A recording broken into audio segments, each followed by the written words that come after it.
Žalgirį vertinti? Gerai.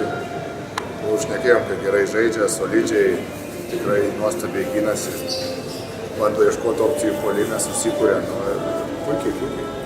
Vykstant, būdami Eurolygos lyderiai, vieni iš lyderių, bet su klubo problemų dėl traumų, tai tokios turbūt visuotos emocijos komandos viduje. Stabdo viską kažkiek, tos truputį nelaimės, stabdo visą progresą, stabdo komandos visos neturėjimas, sakau. Daug verti negali, vis tiek yra kaip yra. Abi komandos turi po naujoką iš NBA aplinkos, kiek panašios tos Walkerio ar Meisų situacijos adaptacijos? Skirtingi žaidėjai, sakyčiau, vienas daugiau galbūt atakuojantis, jam lengviau, kitas daugiau organizaciniai dalykai, bet dar kartą įsitikinom, kad ten krepšinis yra visai kitoks sportas, tai tikrai matėsi, kad plaukė, bet sakau, galbūt Walkerio lengviau, nes darbas yra paprastesnis, ateini ir renki taškus, nes vis tiek mes reikalaujam, kad ir komandos draugus įtrauktų ir šiaip tai ir galbūt nėra toks stiprus individualiai, reikia matyti visus kampus, visus niuansus europinio krepšinio, bet man atrodo, jam yra gerokai sunkiau. Molly Walkeris atvyko po to, kai jūs čia buvo prieš kelias savaitės, kiek jūs nustebino šitą žinias apie šitą sandorį Žalgirio Walkerio? Nustebino kažkiek, tai sakau, žinant ir rinką, žinant jo pačią situaciją, tai kažkiek tai logiškas. Devonas Holas krenta iš rotacijos, kiek gynėjų rinka šiuo metu yra įmanoma, kiek žūda šiuo metu? Nežinau, kiek galima tų žaidėjų pasirašinėti, kiek klubas jau leis ir net jau pačiam nesinori pasirašinėti žaidėjai, įtraukinėti į, sakysime, sistemą, į rotaciją. Atrodo, kad jau vidurys lapkričio, o mes dar vis jaučiamės, sakysime, vasarą.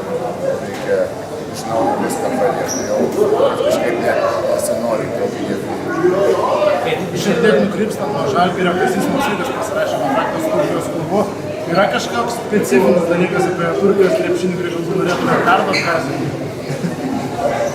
Nemanau.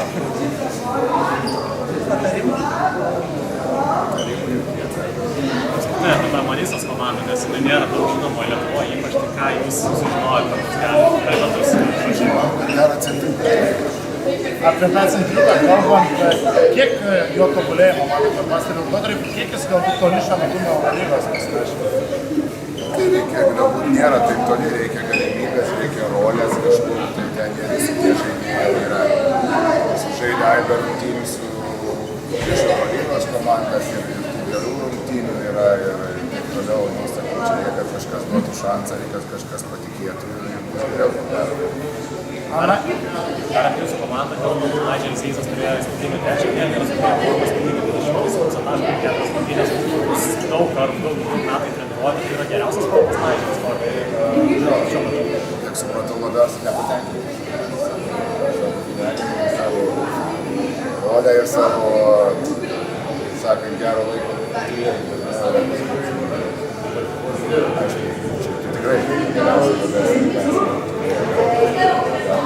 Dar bus geresnis, laimingesnis. Atrodo, laukiančių priešininkų komandos treneris įvardino Žalgirio stiprybės. tą patį jau šnekam, kad labai gerai gynasi, labai fiziškai, charakterio, tas tikrai nugalėtojų mentalitetas, aibė rungtynių ištraukta paskutiniam kėliny. Sakau, labai gerai treniruojama komanda, kuris suranda tų skaičių kažkaip, sakau, tą patį šnekam apie Žalgirį, čia mes pasiruošę skaitinėti, tai savo Pasiruošėt?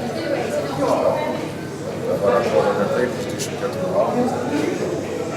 Kalbant apie tą kentėjimą, tai šiemet dar praėjo, dar nenuėjo niekas. Pačią reikia serijas pavadinėjimų.